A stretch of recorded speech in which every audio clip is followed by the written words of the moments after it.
Hey everybody, welcome to Houston. We're inside Energy Stadium. LSU and Baylor had a community service event today ahead of the big Texas Bowl game tomorrow afternoon right here in this venue. Now, we've been talking about the Tigers all year. We're your source for that. We don't know a ton about Baylor, though, except for the fact that Dave Aranda's the head coach, and he was the DC at LSU for the national championship team a couple years ago. So we're bringing in the experts today from one of our sister stations in Waco. They would know the Bears best. Guys, why don't you go ahead and introduce yourselves? Yes, Chad Vautherine. John, happy to be with y'all. Thanks for taking the time. Yeah, and I'm Royden Ogletree with KWTX, so we are happy to talk about the Bears anytime. We're happy to talk about LSU. So doing a little bit of a cross chat today ahead of the game. They would know best about this team. So if you want to know more about them ahead of the matchup tomorrow, these are the guys to do that. I guess we'll start with this, and Chad, we'll begin with you. Baylor's coming in hot. They're the favorite. They've won, 6 straight games, right, after 2-4 start to the season. What's kind of the temperature of the fan base right now? Well, I think, we've seen a revival. That 2-4 start, we didn't even really know if Dave Aranda would finish the season. He obviously did, and I think they're very happy. They've even extended his time a little bit. But 2-4 start, now they're 8-4. I think only maybe, Oregon, Notre Dame, and one other school I'm thinking has more wins in a row at 6 than Baylor. So, this is the best they've looked in a long time, and obviously it's really great momentum for them going to the bowl game. They really turned it around. For a minute there, you're wondering, and we were talking, are we going to be doing Dave Aranda fired coverage and who's the new head coach? But there they go. They rip off 6 straight now into the Texas Bowl. Are fans pretty happy with where the team's at right now? Yeah, I think they are. I think it was doom and gloom to start the season. Oh no, here we go again, because the last season ended terribly. The season before that kind of went downhill as well too. They got into a bowl game that they didn't really anticipate being in at the start of that season after coming off that Sugar Bowl win a couple of years ago. And yeah, it's all uphill from here for Baylor fans. And I think there is a renewed sense of joy around the fan base, if you will. Okay, that's good. Yeah, can't be too upset with 6 straight wins and a chance to get a 9th here in the Texas Bowl, and it's not too far either. So a nice little drive. How far is Waco from here? About 3 hours or so. I think 3 hours. Yeah, so it wasn't a bad trip at all for them. Not bad. So probably a big fan base. Yeah, a lot of buses, a lot of probably naps on buses and things like that. But yeah, I think they got here in easier than going to Iowa State or West Virginia, if you will. Oh, yeah, no doubt. Well, there's a lot of people at that radio show yesterday, and they all seem pretty excited about this game. Now, we could sit here for hours and talk about this guy versus this guy, matchup, but give LSU fans a handful of guys on both sides of the ball who they should know before the game. Well, I think one thing, Bryson Washington, he's a young running back, and he eclipsed the 1,000-yard mark this year. And so, he's someone that you got to keep your eye on. Freshman All-American also. So they're going to probably run the ball a lot, I think. And obviously, that LSU, that DBU, that secondary, that's going to be tough. So anytime I think an LSU defensive back and a wide receiver, which Baylor has a lot of them with a lot of experience, those are always going to be really fun matchups. So watch out for Monterey Baldwin, Hal Presley, Josh Cameron. Those are probably some of the main guys. And there's definitely other receivers in that room, too, that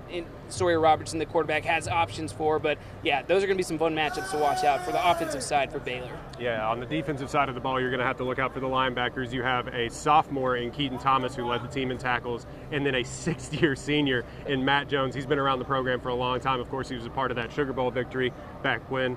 And, he stuck around and hopefully is trying to boost his prospects, if you will. But they all fly to the ball. They've really bought in. Baylor will give up big chunk plays. You'll notice that tomorrow, I'm sure. Okay. But they fly to the ball and they hit hard under this Dave Aranda system. Hey, you're kind of describing LSU's defense a little bit, too. They played the same way. Aggressive, a lot of blitzing. That means they gave up a lot of big plays. So we could be in store for an offensive shootout. You said Sawyer Robertson, dual threat. That kind of scares LSU fans, I think, because there's been some issues this year, containing some of those running quarterbacks. How big of a threat is he with his legs? Well, I think at the beginning of the year, huge threat. He had several 40, almost 50-yard rushing touchdowns throughout the year. He's kind of had a little trouble with his foot, I believe. He's not necessarily injured, but he's not 100% with his foot, so he probably won't be as much of a threat on the ground, but obviously he can still crank out a run or two if he really needs to. You just probably won't see it normally to what you'd expect, especially in the beginning of the year. Okay, noted. Any big opt-outs from Baylor's side that we should take note of as well? Well, Abasale was on the offensive line. He started on the offensive line, and he has since gone into the transfer portal. As far as opt-outs from playing in this game, I really don't think so. I think all their kids are coming into play. They want to play and boost whatever prospects they have and send this team into a new season on top, a thing that they weren't anticipating coming into this year, especially after starting 2-4. I think going out, like you said, on 9 wins, they really want to do that for Dave Aranda. They've really bought into what he's selling. Yeah, I mean, that's a tough team to play against. A team that believes and really is playing to win this game. Not to say LSU isn't, but you wonder sometimes about what the motivation is coming into these bowl games, especially now with opt-outs and all that stuff. Last thing, we'll get you out on this. What kind of game are you expecting? I want to make you make predictions. Are you expecting a defensive game, offensive, something like that? I'm expecting some offense in this one, I think. With the depleted probably LSU roster, maybe comparatively to Baylor, you're going to see probably Baylor run the score up, or at least trying to a little bit.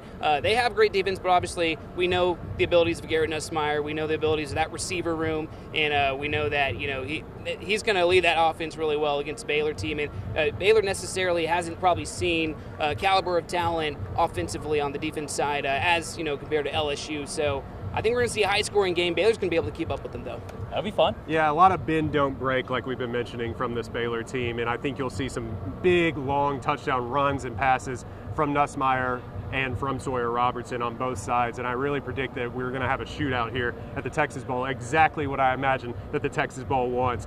Get those points on the board. Right, yeah, I think people wouldn't mind that one bit. Now, Nussmeier will probably have the big passing touchdowns. Right. Robertson will have the big running touchdown. But you never know. We'll see. There was something that Robertson was one of the only Baylor quarterbacks to have a 60-yard touchdown run and a touchdown throw in the same game since Robert Griffin III. You may know that name. He won the only Heisman in Baylor history. So, yeah, it kind of a false stat. I wouldn't compare Sawyer Robertson's speed to RG3's, but hey, when he wants to run, he will take off and he will get those yards when need be. Okay, could be a factor in the game tomorrow. Kickoff is at 2:30. LSU and Baylor in the Texas Bowl. Should be a lot of fun. The Bears are the favorite right now, but that's why we play the games, right? Exactly. Thank you, guys. I appreciate the expert advice from Waco there. Thanks for taking the time, and I hope you all enjoy the game and learn something.